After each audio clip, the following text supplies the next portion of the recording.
to South Asia Today, a show that provides you the glimpses of South Asia. I'm your host, Shivangi Mishra. Let's begin with the headlines first. Bangladesh port city faces water shortage as river salinity increases. Foreign delegates in Nepal attend Lumbini conclave on global peace for prosperity. And hundreds of Indian men dressed up as women to celebrate Chamya Vilak festival in Kollam. Let's begin the show. India's union territory of Jammu and Kashmir is all about stunning scenery and cultural heritage. After the abrogation of Article 370, concerted endeavours have been undertaken to bolster the tourism sector in the region. Visitors are enthralled by Srinagar's serene Dal Lake, reflecting the colourful shikaras and houseboats. On the other side, from the tulip gardens to countless thrilling activities like hiking and skiing make Kashmir even more beautiful. Nestled amidst the majestic Himalayas, Jammu and Kashmir is beyond its beauty and timeless charm. For adventure enthusiasts, Kashmir never fails to offer great tourism experiences. Since the abrogation of Article 370, Kashmir is witnessing unprecedented growth, peace and prosperity. Visitors are now accepting change and moving forward in the direction of a better future of Kashmir's tourism sector. Last year, Kashmir witnessed the highest ever tourist arrivals with a record around 27 lakh footfall. In a bid to promote sports tourism, recently the Indian Institute of Skiing and Mountaineering conducted a 2-week-long special training camp in Gulmarg. ऐसा destination मेरे ख्याल से कहीं भी नहीं है India में, ना फॉरेन में है। स्विट्जरलैंड बोलते हैं लेकिन हमारा गुलमर्ग स्विट्जरलैंड से कम खूबसूरत नहीं है, है ना? ये बात तो आपको माननी पड़ेगी। ऐसे कैंप्स लगने चाहिए और इतने कैंप्स लगने चाहिए कि छोटे बच्चों को प्रमोट करना चाहिए। This is a sport which people love. छोटे बच्चे देखिए, मेरे पास इतने छोटे छोटे बच्चे हैं, ये एक दिन भी मिस नहीं करते। बीमार होते हैं तो भी आते हैं स्कीइंग करने के लिए। तो कितना अच्छा रिस्पॉन्ड है पार्टिसिपेंट्स की तरफ से? Very good respond. Khelo India आपके सामने हो रहा है ना, people all over the India has come to take participate in this. तो आई होप नेशनल्स भी होगा यहाँ पे और हमारे लोग काफी इसमें पार्टिसिपेट करेंगे। A large number of energetic youths across the country participated and were seen learning the techniques of skiing at the camp. The training was supervised by professional coaches and trainers of the institute. ये बहुत अच्छा experience है। शुरू में मुझे जब तक try नहीं करा था बहुत डर लग रहा था। I was very scared, but after coming to Gulmarg and with the view, इतने अच्छे व्यू के साथ, इतनी अच्छी गाइडेंस के साथ, नाउ अच्छी ट्रिक्स सीखने के बाद I am feeling like this is the best. इतना अच्छा एक्सपीरियंस मिलता है। I think I will come again for the advance और for the intermediate course. In an effort to further enhance the beauty of Kashmir Valley, the administration has opened Siraj Bagh, Asia's largest tulip garden for visitors, ushering in the eagerly anticipated blooming season in Srinagar. Renowned as Bagh-e-Gule Lala, the world-famous tulip garden has long been a magnet for visitors, drawing crowds from across the country to marvel at its splendid beauty. Siraj Bagh boasts a kaleidoscope of colors with its multitude of flowers, casting a spellbinding allure on all who visit. Anticipation is high for a record-breaking influx of tourists, both domestic and international, who are anxious to experience the allure of this famous monument in Kashmir. मैं बता नहीं सकता कितना अच्छा feel हो रहा है। जो लोग बोलते हैं ना जन्नत है, तो जो आंखों से देखने से वो जन्नत ही मालूम हो रहा है। ये एक ट्यूलिप गार्डन जो है ना स्वर्ग जैसा है, बहुत ही सुंदर। इसलिए जो मन जो है ना वो बहुत ही प्रसन्न हो गया, बहुत अच्छा है।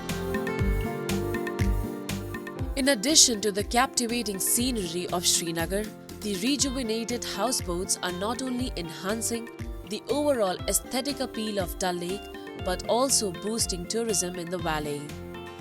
Floating crown houseboats in Dal Lake attract large number of visitors. Each houseboat exudes timeless charm and hospitality with intricate woodwork, vibrant Kashmiri carpets and luxurious furnishings. Visitors experience the allure of Kashmiri culture while enjoying modern amenities such as cozy bedrooms and traditional cuisine. एक house boat में रहना भी एक बहुत unique experience रहा हमारे लिए। बहुत ही ज़्यादा क्लीन था, फूड भी अच्छा था, शिकारा राइड भी काफ़ी अच्छा है। जिस तरह की आप यहाँ पर देख रहे हैं कि डल लेक के अंदर ही काफ़ी सारा मूविंग शॉप्स भी है। This is also very unique thing that we can see in India. तो काफ़ी अच्छा एक्सपीरियंस लग रहा है। वेदर भी बहुत अच्छा है इस समय। Jammu and Kashmir is a testament to the enduring beauty and spirit of humanity.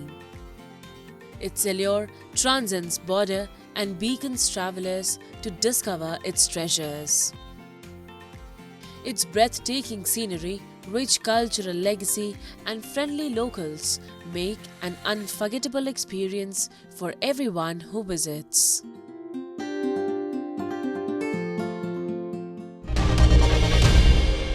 Chittagong, the second largest city in Bangladesh, is facing a severe water crisis amid drastic increases in the salinity of its primary water source, the Karnafuli River.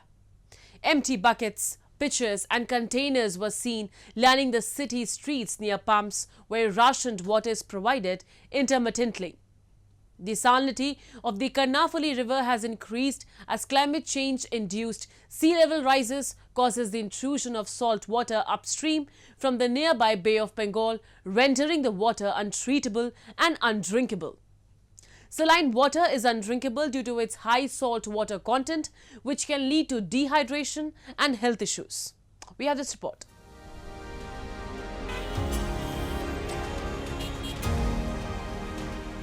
Bangladesh, a South Asian nation with a high population density, faces a number of environmental issues such as air, water and land pollution, deforestation and climate change. These problems have far-reaching consequences on the country's economy, affecting agriculture, public health, productivity, infrastructure and natural resources. Chittagong, the second largest city in Bangladesh, is facing a severe water crisis amid drastic increases in the salinity of its primary water source, the Karnafuli River. Empty buckets, pitchers and containers could be seen lining in the city's streets near pumps where rationed water is provided intermittently. The crisis comes as over 8 million people in the port city are observing fast from dawn to dusk during the Muslim holy month of Ramadan. তার ভিতরে একবার পানি পাই অথবা দুই সপ্তাহের ভিতরে একবার পানি পাই। আমরা থাকি গরিব মানুষ বস্তি করে, এখানে মনে করেন কম টাকার ভিতরে ভাড়া থাকি। এখন পানি যদি পানিও না পাই, গ্যাসও নাই, লাকড়ি জ্বালাই, অনেক কষ্ট আমগো দিন যাপন যায়। According to reports, groundwater level in Chittagong city has declined by 20 meters over the past 40 years, mainly due to excessive withdrawal, leaving hundreds of tube wells useless. Experts have linked an ongoing severe water crisis to excessive extraction of groundwater. Heavy industries often use the shortcut of extracting groundwater instead of carrying water from far away rivers. পাড়া থেকে ভেলোর দিকে থেকে শুরু করে বেশ কয়েক জায়গায় পানি নেই, সেজন্য একটু অসহায়তা পোহাতে হচ্ছে। তো গতকালকে রাতে পানি নিয়েছিলাম, আধা বেলা গিয়েছে, এখন আবার নেওয়া লাগলো। তো আমি আসলে মনে করি যে সরকারের ব্যাপারটা শুরু করা উচিত। এই এলাকায় পানি না দেওয়া, আসলে রোজা রেখে পানিটা না আসলে একটু কষ্টকর হয়ে যাচ্ছে। The presence of arsenic and salinity in groundwater has increased the water crisis. The salinity of the Karnafuli River has increased as climate change-induced sea level rises causes the intrusion of salt water upstream from the nearby Bay of Bengal, rendering the water untreatable and undrinkable. Saline water is undrinkable due to its high salt content, which can lead to dehydration and health issues. যখন বেশি পরিমাণ salinity উঠে তখন আমরা পানিটা নিই না, কারণ আমাদের তো স্যালাইনিটি ট্রিটমেন্ট করার আমাদের সেই সক্ষমতা নেই। তো আমরা যখন স্যালাইনিটির পরিমাণ নেমে আসে, অর্থাৎ ভাটার সময় একদম যখন স্যালাইনিটির পরিমাণ আমরা হয়, তখন আমরা পানিটা ধরি। তো এক্ষেত্রে আমার পানির প্রোডাকশনটা অনেক কমে গেছে, এবং পানির প্রোডাকশনটা কমে যাওয়ার ফলে আমরা শহরে যে পানিটা দিচ্ছি সেটা আমরা রেশনিং করে দেওয়া লাগছে। অর্থাৎ আগে যেখানে পানি প্রত্যেকদিনই পেত, ওখানে তাদেরকে আমরা একদিন অন্তর একদিন বা যারা 2 দিন অন্তর একদিন এরকম করে আমরা পানিটা দেওয়া লাগছে। According to the World Health Organization, consuming water with elevated salinity levels can disrupt the body's electrolyte balance, causing hypertension, kidney problems, and other health complications. Experts opine that if the arbitrary use of groundwater is not stopped, it will be difficult to handle the situation in the coming days. They suggest that the disaster should be reduced with proper supervision and planning.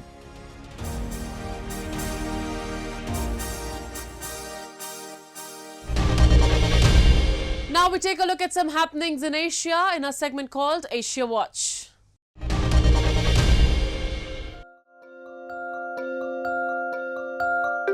Bhutan's king Jigme Khesar Namgyel Wangchuk arrived in Dhaka this week to attend celebrations for Bangladesh's 54th Independence Day. The king was greeted by Bangladesh President Mohammad Shahabuddin on his arrival and attended a ceremonial welcome. Bhutan's king visited Bangladesh National Martyrs Memorial to mark the South Asian country's 54th Independence Day. The king was joined by President Mohammad Shahabuddin and Prime Minister Sheikh Hasina. Accompanied by Queen Jeston Pema, cabinet members and high-rank government officials, the king is visiting Bangladesh after more than a decade. Wangchuk met with Hasina at the presidential palace before both countries signed 3 memorandums of understanding in health and commerce sectors.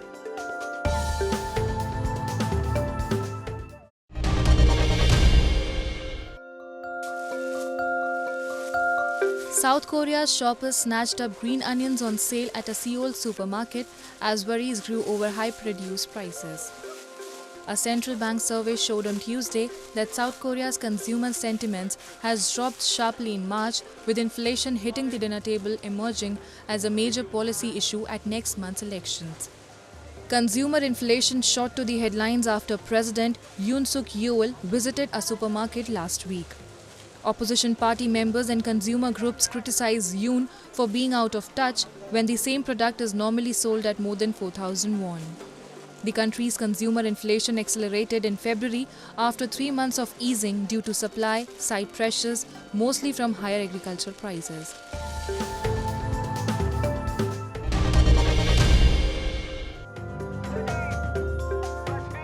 In Tel Aviv, a crowd of hostage families and their supporters gathered outside the Israeli defense headquarters this week, demanding a deal be made to release their loved ones. Some locked themselves into cages in protest, others held up photos of their loved ones. In a statement calling for the protest, the hostage families and supporters blamed Prime Minister Benjamin Netanyahu for straining ties with their strongest ally, the US, and putting the hostage deal and the country at risk. This came after Netanyahu recalled the negotiators from Doha and said on Monday that he will not send a delegation as planned to Washington after the United States refrained from vetoing a UN Security Council proposal calling for a ceasefire in Gaza. Netanyahu, according to a statement from his office, said that Washington's failure to block the proposal was a clear retreat from its previous position and would hurt war efforts against Hamas as well as efforts to release over 130 hostages in Gaza captivity.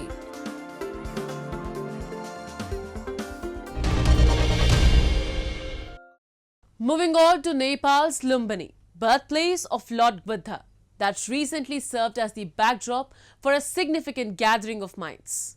The Lumbini Conclave on Global Peace and Prosperity brought together dozens of foreign delegates from around the world, all converging with a shared goal to bolster peace and prosperity on a global scale. The objective of the conclave was to promote Lumbini as a beacon of peace and to attract investments that can drive Nepal's economic growth. The Lumbini Conclave on Global Peace and Prosperity took place at Lumbini, Nepal from March 21st to 22nd and was attended by dozens of foreign delegates stationed in India and Nepal. The conclave was organized to promote the destination of Lumbini, increase investment in Nepal, and enhance global fraternity. Discussions and presentations on investment opportunities in Nepal and tourism potential have been the major highlights and successes of the event. We had a very important segment on business this morning.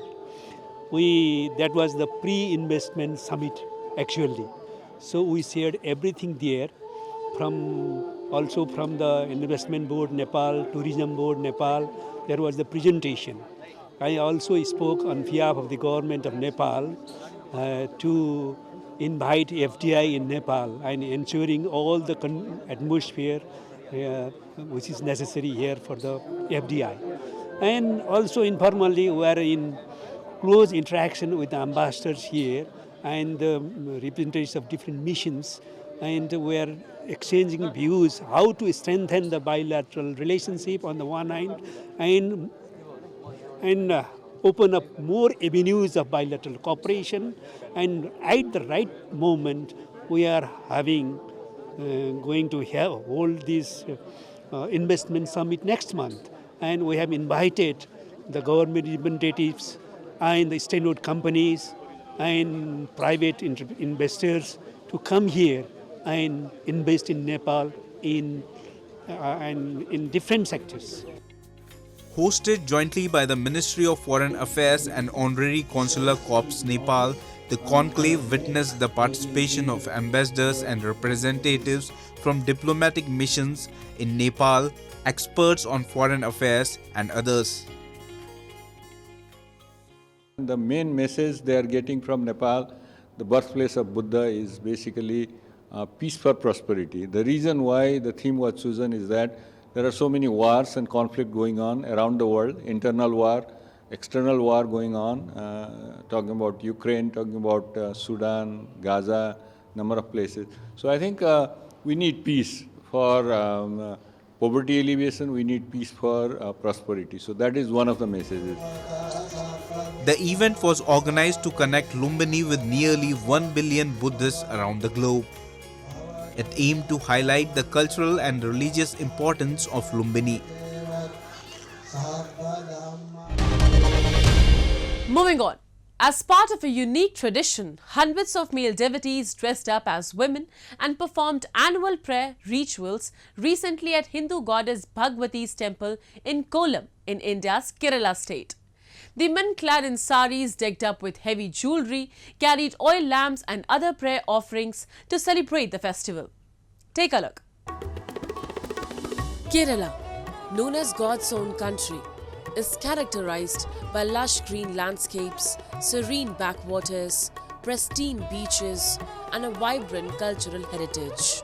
Kollam, a picturesque city situated on the southwestern coast of Kerala, serves as a dynamic cultural center infused with rich history and natural beauty.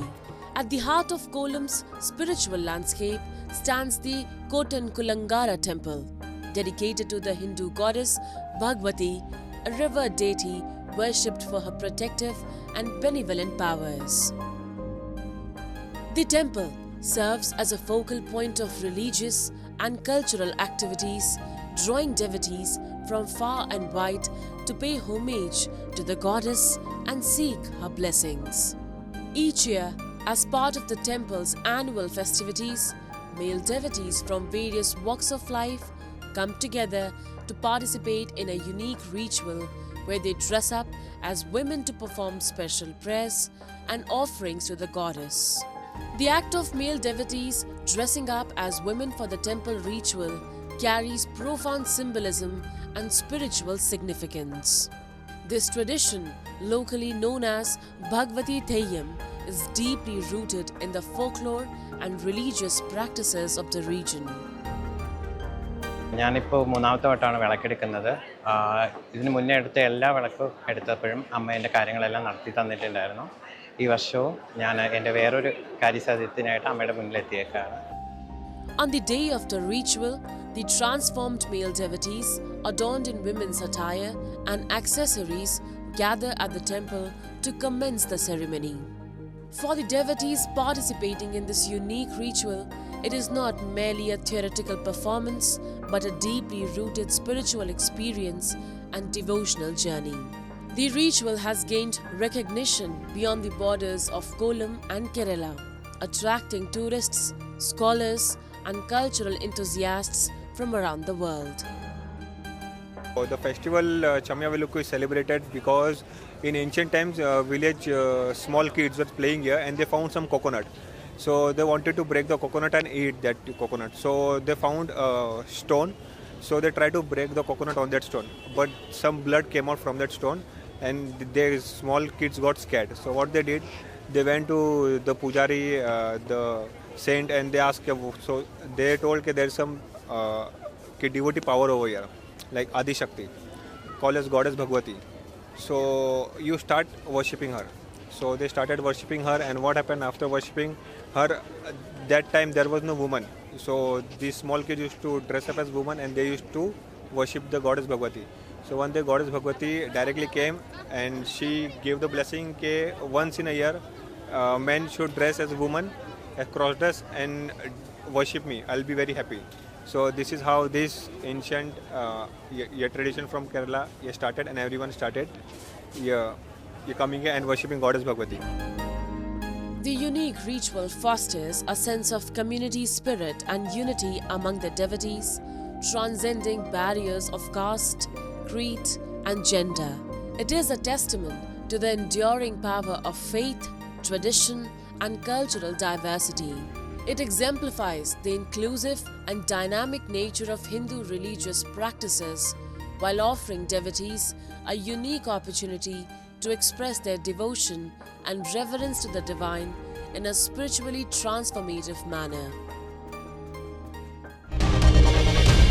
Now it's time for me to wrap up today's episode. We'll be back next week at the same time. This is Shivangi Mishra signing off on behalf of the entire production team of South Asia Today. Goodbye and take care.